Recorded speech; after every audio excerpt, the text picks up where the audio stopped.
Fala, jovem, tá tudo belo? Bora pro nosso Tatu da Fruta podcast, o podcast destinado a discutir fruticultura e assuntos relacionados. Bom, jovem, espero que esteja tudo bem com você, que tenha passado uma ótima semana. Essa semana estamos de volta aqui com o Tatu da Fruta podcast e vamos continuar nosso assunto de planejamento. Na semana passada, para quem não escutou, recomendo que vá lá e escute. Então, o assunto foi planejamento, falamos um pouco de como os produtores e as pessoas interessadas na fruticultura são seduzidas a iniciar na produção, principalmente com a continha de padaria, uma conta muito superficial, que dá uns números muito bonitos e interessantes, e inicia no processo e daqui a um tempo está quebrado. E durante o nosso papo, nós conversamos um pouco das etapas do planejamento, que é a metodologia do antes, durante e depois. Então hoje nossa conversa vai ser sobre a primeira etapa dessas três, que deve ser considerada para iniciar o planejamento. A gente tem uma sequência lógica,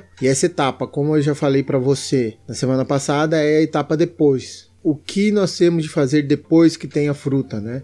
Depois está muito relacionado com o fora da porteira. No campo, no meio da agricultura, tem duas situações, dentro e fora da porteira. Tá? Então, dentro da porteira é tudo que ocorre na nossa empresa rural, na nossa propriedade, está muito relacionado com produzir fruta, um pega para capar do dia a dia lá dentro, que no nosso planejamento é contemplado mais ou menos por uma parte do antes e todo o durante do planejamento.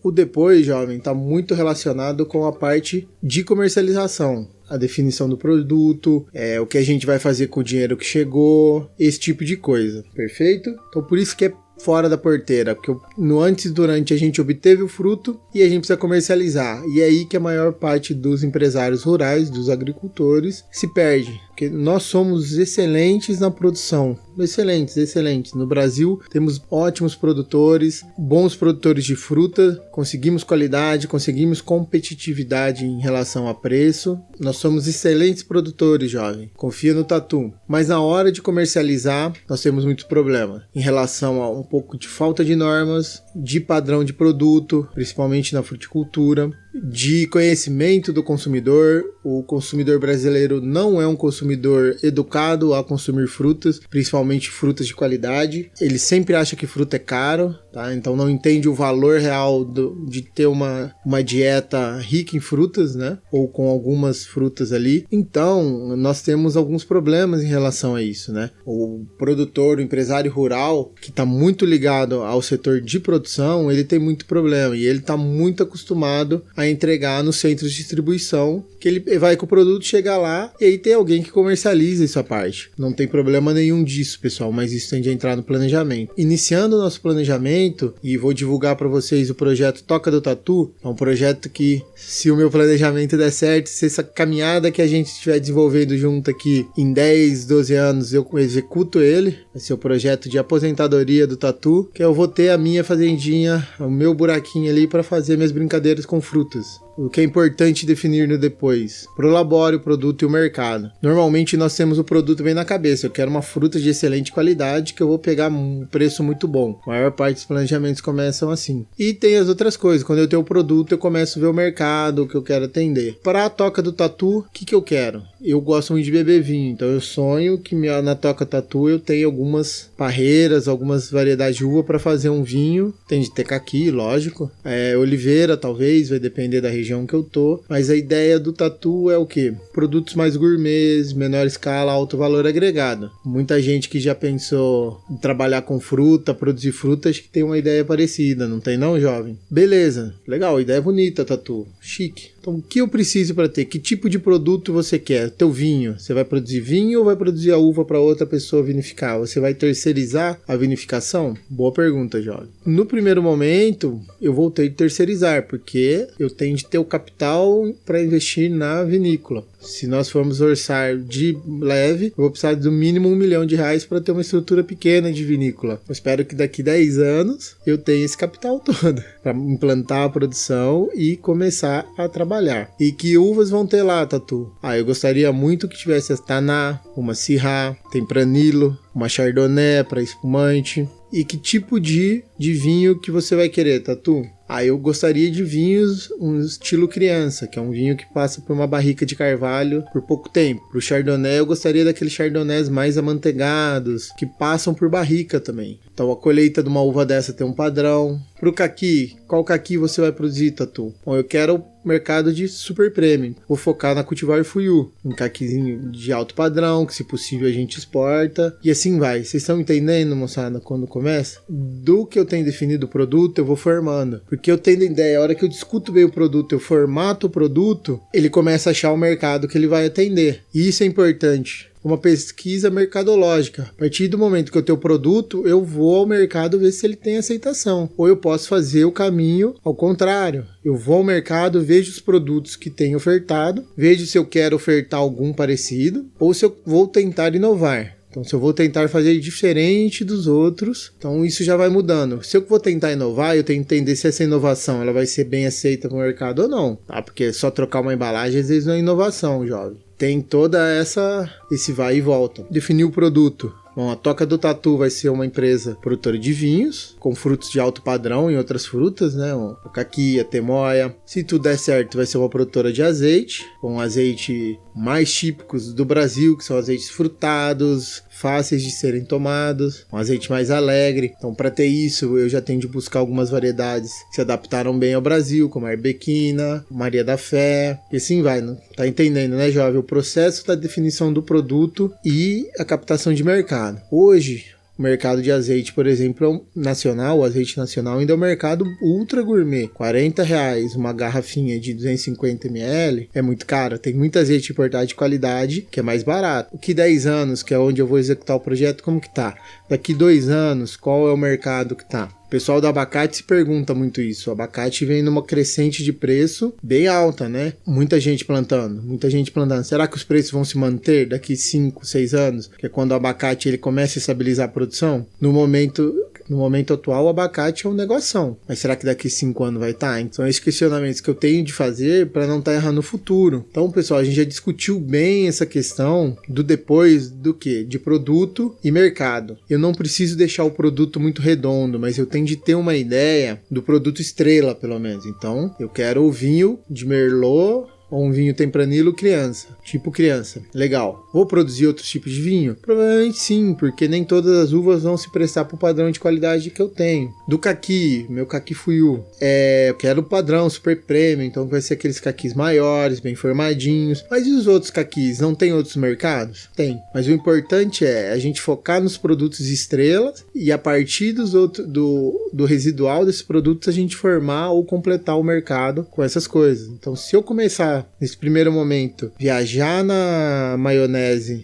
sobre o milhão de produtos que eu posso ter numa produção, eu fico louco. Então é um produto estrela para cada coisa, lembrando que eu tenho outros mercados. Isso é importante porque eu tenho de ver o mercado de logística. Então o Tatu aqui está querendo produzir azeite, vinho e caqui. Que problema logístico eu posso ter aí? Azeite e vinho, eles são vendidos normalmente nos mesmos lugares, tá? Eu posso vender para boutiques, para empórios. Então vamos pegar esse tipo de produto. Mas e o caqui? Eu vendo eles nos mesmos lugares que azeite e vinho? Normalmente não, né, jovem? Então eu tenho de pensar nisso, porque minha estrutura de logística tem de contemplar uma fruta fresca e 2 produtos processados. A estrutura na fazenda, eu vou precisar ter uma agroindústria para processar o vinho e processar o azeite, e eu vou precisar de um packing, né, um packing house para classificar e embalar o caqui. Então tá vendo que uma coisa vai puxando a outra? Então definir o produto me ajuda muito a saber o que eu vou precisar atrás, do que eu ter o produto e ter de correr atrás das coisas. Então essa é a grande importância de eu estar vendo depois. Nas primeiras coisas que a gente define no depois é produto, que a partir do produto eu acho o mercado, ou vice-versa, dá para trabalhar dos dois assim. E o terceiro é definir o prolabore, pessoal, ou o salário do agricultor, o salário do empresário rural. Então é uma coisa que muitos empresários erram em quase todos os ramos. Eles entendem que o lucro é todo dele e não da empresa. E isso é o primeiro caminho para bancarrota. Todo lucro ele é sempre da empresa, pessoal. E a gente tem que programar isso para ele ser reinvestido, para fazer reserva de caixa, para capital de giro ali. E quando eu faço isso, a gente vai ver que mais ou menos, às vezes tem que ser mais, principalmente no início, na fase de investimento, 50%